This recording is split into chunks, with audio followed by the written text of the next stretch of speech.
दोस्तों, आज मैं आपको अनशेकेबल बुक की ऑडियो बुक समरी सुनाने जा रही हूँ, जिसके ऑथर है टोनी रॉबिन्स।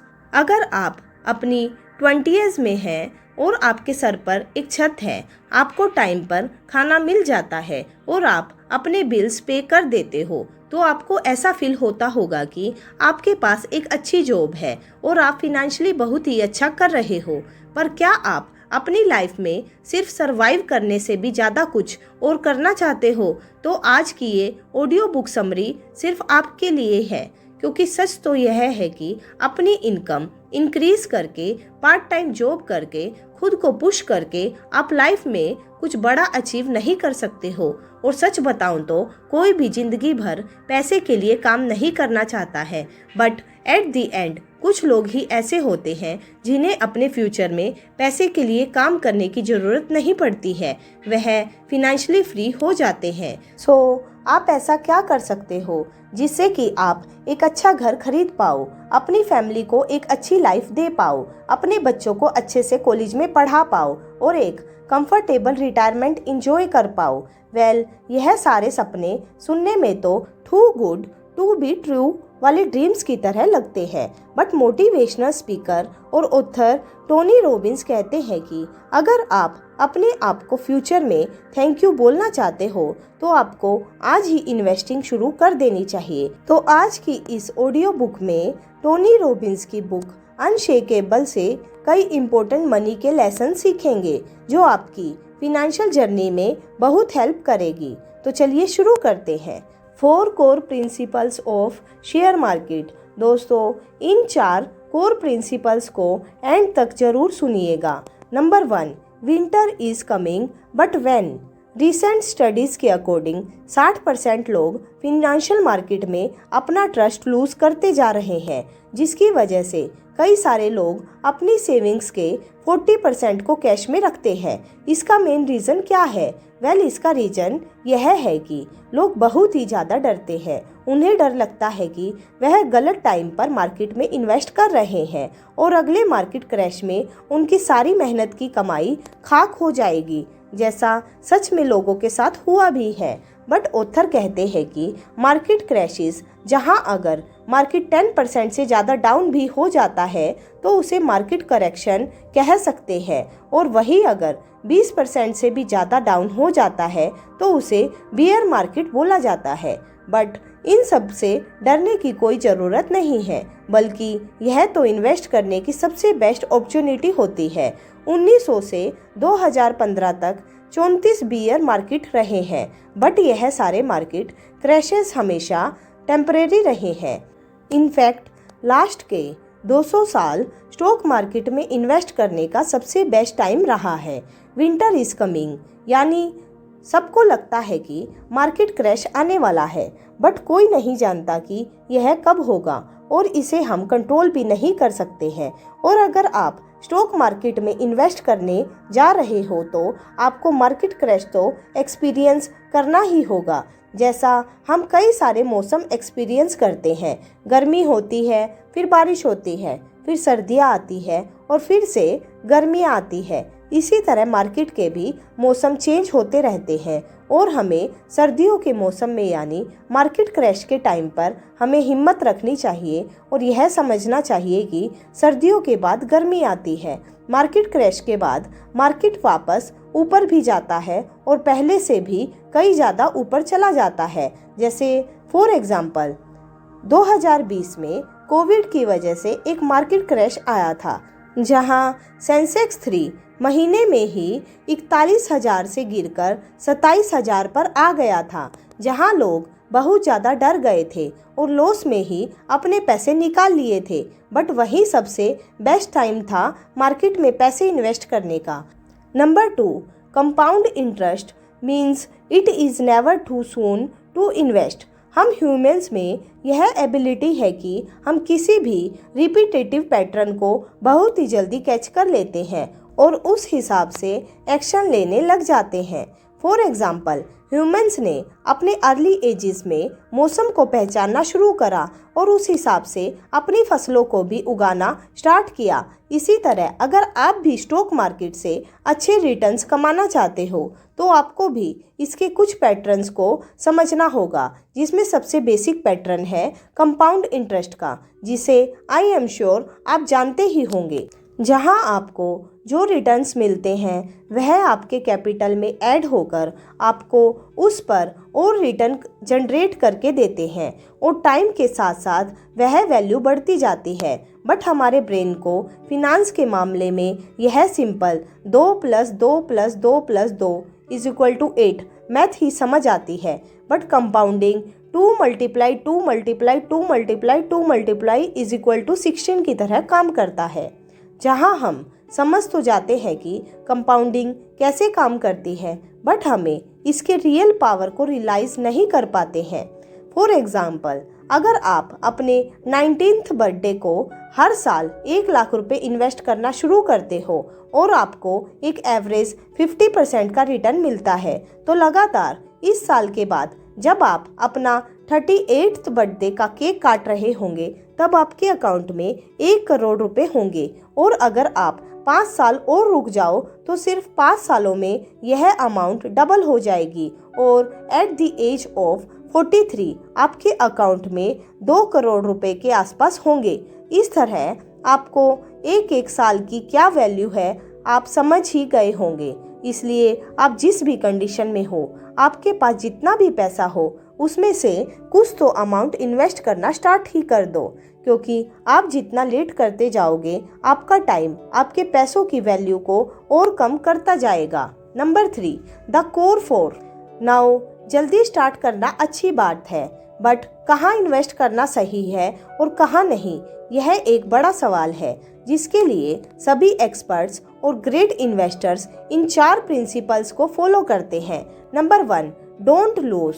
इस सदी के ग्रेटेस्ट इन्वेस्टर वारेन बफेट जी के इन्वेस्टिंग से रिलेटेड सिर्फ 2 रूल्स हैं जिसे वह खुद फॉलो करते हैं। Number 1, never loss your money. Number 2, never forget rule number 1। इसलिए ऑथर भी कहते हैं कि इन्वेस्टिंग में आपका मेन फोकस यह नहीं होना चाहिए कि ज़्यादा से ज़्यादा पैसा कमा पाओ, बल्कि आपका मेन फोकस इस बात पर होना चाहिए कि आपने जो पैसा इन्वेस्ट करा है सबसे पहले वह सेफ रहे। अब कोई भी अपने पैसों का नुकसान तो करवाना चाहता ही नहीं है, बट आपको यह बात समझना बहुत ही ज़रूरी है कि जब आप स्टॉक मार्केट में पैसा लगाते हो तो आपके पैसे डूबने का रिस्क तो होता ही है, थोड़ा सा ही सही बट होता है। और अगर आपके पास बेसिक नॉलेज नहीं है तो यह रिस्क और भी ज़्यादा बढ़ जाता है। फॉर एग्जाम्पल, मान लो आप 1000 रुपए किसी कंपनी के स्टॉक में इन्वेस्ट कर देते हो जिसका कोई फ्यूचर ही नहीं है और आपका कुछ टाइम बाद 50% का लॉस हो गया है और आपके 1000 रुपए में से सिर्फ 500 रुपए ही रह गए हैं। और इस टाइम आप सोचो कि अगर आप इन 500 रुपए को निकाल लेते हो और कहीं और दोबारा इन्वेस्ट कर दोगे और आपको 50% रिटर्न मिल जाएगा तो आप अपने 1000 रुपए वापस पा लोगे। बट ऐसा नहीं है। अगर आपको इन 500 रुपए पे 50% रिटर्न मिल भी जाता है तो आपको केवल 250 रुपए ही मिलेंगे, जो टोटल 750 रुपए बनाएंगे। और आपने 1000 रुपए वापस पाने के लिए आपको इन 500 रुपए को किसी ऐसे स्टॉक में लगाना पड़ेगा जहां से आपको 100% रिटर्न मिले। तो देखा जाए तो यह बहुत ही मुश्किल है। इसलिए आपको ऐसी इन्वेस्टमेंट चूज़ करनी होगी जो सेफ हो। किसी ऐसी कंपनी में इन्वेस्ट करना है जो सालों से मार्केट में हो, रियलेबल हो, ट्रस्टेड हो, ताकि आपका पैसा सेफ रहे। Number 2, create a systematic risk and reward. आपने यह कई मूवीज़ या इंटरनेट पर देखा होगा जहां ऐसा कहा जाता है कि अगर आपको लाइफ में बहुत पैसा कमाना है तो आपको एक बड़ा रिस्क लेना ही होगा, और ज़्यादातर इस पर बिलीव भी करते हैं। बट ऑथर कहते हैं कि यह एक बहुत ही बड़ा झूठ है जिसे बेचा जा रहा है और लोग अपने कई पैसे डुबा भी रहे हैं। आपको ऐसी जगह इन्वेस्ट करना चाहिए जहां रिस्क कम से कम हो और रिवार्ड बहुत ही हाई हो। इसी कंसेप्ट को investor a systematic risk and reward relationship कहते हैं। इस कंसेप्ट को एक हाईली रिस्पेक्टेड ट्रेडर पाउल टोडर जोन्स भी इसी प्रिंसिपल का यूज़ करते हैं, जहां वह अपने 5 to 1 रूल को फॉलो करते हैं, जहां वह अपने एक इन्वेस्टमेंट में 5 गुना रिटर्न पर फोकस करते हैं। यानी वह अच्छे से एनालाइज करके ऐसी कंपनी में इन्वेस्ट करते हैं जहां उनके 100 रुपये 500 रुपये बन सकते हैं। इसी रूल को फॉलो करने से अगर वह 80% बार भी फेल हो जाते हैं तब भी उन्हें ज़्यादा फर्क नहीं पड़ता है। कैसे? मान लो अगर वह 1000 रुपये की 5 इन्वेस्टमेंट करते हैं जहां से उन्हें 1000 रुपये के 5000 रुपये बनने के चांसेस ज़्यादा है, और जहां उनका टोटल 5000 रुपये के इन्वेस्टमेंट अमाउंट को सेफ रखने के लिए उन्हें 5 में से सिर्फ एक बार ही सही होना है, और साथ ही अगर वो 3 बार भी सही हो जाते हैं और 2 बार गलत भी हो जाते हैं तब भी उन्हें 15,000 रुपये का प्रॉफिट होगा और सिर्फ 2,000 रुपये का नुकसान। जहां हम देख सकते हैं कि जो ना सक्सेसफुली सिर्फ सेकंड रूल को ध्यान में रखकर इन्वेस्ट कर रहे हैं, जहां वो मार्केट के अनप्रिडिक्टेबल नेचर के फ़ायदे उठाकर कम से कम रिस्क लेकर वह ज़्यादा से ज़्यादा रिवार्ड ले पा रहे हैं और अपने पैसों को भी सेफ रख रहे हैं। कम से कम रिस्क लेकर रिवार्ड्स पाने का दूसरा तरीका ऑथर बताते हैं कि हमें अंडर वैल्यूड स्टॉक में इन्वेस्ट करना चाहिए। जैसे मैंने इस ऑडियो बुक में बताया था, जब 2020 में मार्केट क्रैश हुआ था तब सारे स्टॉक अंडर वैल्यूड हो गए थे, जिसका लोगों ने फ़ायदा उठाया और उस टाइम पर मार्केट में इन्वेस्ट कर दिया, और जिसका रिजल्ट आज आप देख ही सकते हो। कुछ ऐसा ही 2008 की फिनेंशियल क्राइसिस में भी हुआ था, जहां सिटी ग्रुप बैंकिंग कॉरपोरेशन के स्टॉक्स 2009 के मार्च महीने में $57 से गिरकर 9 सेंट्स पर आ गए थे। जहां आप यह मान लो 57 रुपये से गिरकर 9 पैसे पर आ जाना, और उस टाइम पर जिसने सिटी ग्रुप के शेयर्स खरीद लिए होंगे तो सिर्फ 5 महीनों में ही, जैसे यह सर्दियों का मौसम खत्म हुआ और मार्केट रिकवर होने लगी, इसका स्टॉक $5 का हो गया था, जो कि टोटल 500% की ग्रोथ था। Number 3, tax efficiency. एक स्मार्ट इन्वेस्टर हमेशा अपने डिसीजंस लेने से पहले टैक्सेस के बारे में सही नॉलेज रखता है, क्योंकि टैक्सेस आपकी इन्वेस्टमेंट में से अच्छा खासा पैसा खा जाता है। हमें अपनी इन्वेस्टमेंट में 2 तरह के टैक्स देने होते हैं, जहां एक छोटा है शॉर्ट टर्म कैपिटल गेन, जिसमें अगर हम स्टॉक्स लेने के 1 साल से कम टाइम में ही उसे सेल कर देते हैं तो हमें एक शॉर्ट टर्म गेन टैक्स भरना होता है, जहां हम अपने नेट प्रॉफिट का कुछ परसेंटेज गवर्नमेंट को एज अ टैक्स के रूप में देना होता है, जो हमारे इंडिया के अकॉर्डिंग 15% है। दूसरा होता है long term capital gain tax, जहां अगर हम अपने स्टॉक्स को 1 साल से ज़्यादा टाइम तक होल्ड करके रखते हैं तो हमें अपने नेट प्रॉफिट पर एक long term capital gain tax पे करना होता है, जो यूजुअली 0% से 10% के बीच में होता है। इसी स्टॉक इन्वेस्टिंग में कई तरह के हिडन चार्जेस भी छुपे हुए होते हैं, जो आपके पैसों को कम करते जाते हैं और हमें पता भी नहीं चलता है।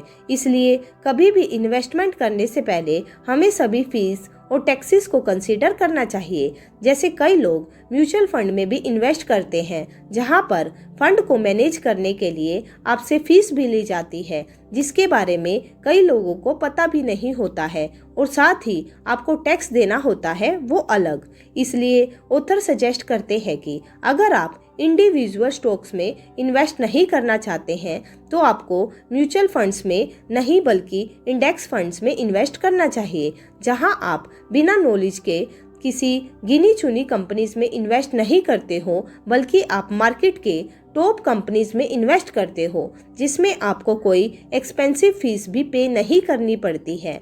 Number 4, diversification. नाउ इस कोर 4 का लास्ट प्रिंसिपल आपको मार्केट क्रैशेस और चेंजिंग ट्रेंड्स से भी सेफ रखता है। यह रूल दुनिया के सभी इन्वेस्टर्स यूज करते हैं। फिनेंशियली यह बहुत फेमस भी है, जिसे हम never put all your eggs in one basket से भी समझ सकते हैं, जहां हमें कभी भी अपना सारा पैसा किसी एक स्टॉक्स में नहीं लगाना चाहिए, क्योंकि उससे हम रिस्क और भी ज़्यादा बढ़ा रहे हैं और अगर वह कंपनी डूब जाती है तो हमारे सारे पैसे डूब जाएंगे। इसलिए इससे बचने के लिए हमें अपनी इन्वेस्टमेंट को डाइवर्सिफाई रखना होगा, जिसके लिए ऑथर हमें 4 तरीके बताते हैं। Number 1, different asset class. Stock market में इन्वेस्टमेंट करने के अलावा भी कई सारे ऑप्शंस हैं, जैसे रियल एस्टेट, बॉन्ड्स, गोल्ड, अब तो क्रिप्टो भी आ गया है। तो आप अपने पैसों को अलग अलग एसेट क्लास में डिवाइड कर दो। Number 2, with in asset class. एक ही एसेट क्लास में भी आप अपनी इन्वेस्टमेंट को डाइवर्सिफाई कर सकते हो। जैसे स्टॉक्स में सिर्फ रिलायंस के शेयर लेने के बजाय आप टाटा के भी शेयर्स ले सकते हो। आईटीसी, एशियन पेंट, एचडीएफसी, अलग अलग स्टॉक्स में इन्वेस्ट करके आप अपने पोर्टफोलियो को प्रोटेक्ट कर सकते हो। Number 3, countries and currencies. Now stock market सिर्फ इंडिया में ही नहीं है, आप दुनिया भर में भी कहीं भी इन्वेस्ट कर सकते हो। जैसे फॉर एग्जांपल आपने यूएस स्टॉक मार्केट में भी इन्वेस्ट कर रखा है, तो मान लो कि अपने इंडिया में कुछ प्रॉब्लम आ जाती है जिससे इंडियन स्टॉक मार्केट डाउन चला जाता है, जिसका ग्लोबली कोई इफेक्ट नहीं है, तो यूएस में आपकी इन्वेस्टमेंट सेफ रह सकती है और साथ ही आपको यूएस डॉलर और इंडियन रुपीस के डिफरेंसेस का भी फायदा मिलेगा, क्योंकि डॉलर की वैल्यू हमेशा इंडियन रुपीस से बढ़ती ही रहती है। Number 4, across time. यहाँ आप टाइम के अकॉर्डिंग भी अपनी इन्वेस्टमेंट को इंक्रीज करते जाते हो। जब आपको टाइम सही लगता है, जैसे किसी मार्केट क्रैश में आपको किसी अच्छी कंपनी के स्टॉक्स सस्ते में मिल रहे होते हैं, तो आप उस टाइम का यूज करके ज़्यादा से ज़्यादा इन्वेस्टमेंट कर सकते हो, जो आगे जाकर आपको बहुत फायदा होगा। तो दोस्तों, यह थे कुछ amazing lesson Unshakeable by Tony Robbins से। तो दोस्तों, मैं आशा करती हूँ कि आज की ऑडियो बुक समरी से आपको कुछ न कुछ सीखने को जरूर मिला होगा। दोस्तों, अगर आपने अभी तक हमारा चैनल सब्सक्राइब नहीं किया है तो प्लीज़ उसको सब्सक्राइब कीजिए और अपने सभी दोस्तों के साथ भी शेयर कीजिए। दोस्तों, हमारा एक व्हाट्सएप चैनल भी है जिसका लिंक मैंने डिस्क्रिप्शन बॉक्स में दिया है। तो चलिए मिलते हैं अपनी नेक्स्ट ऑडियो बुक में। तब तक के लिए bye bye and take care.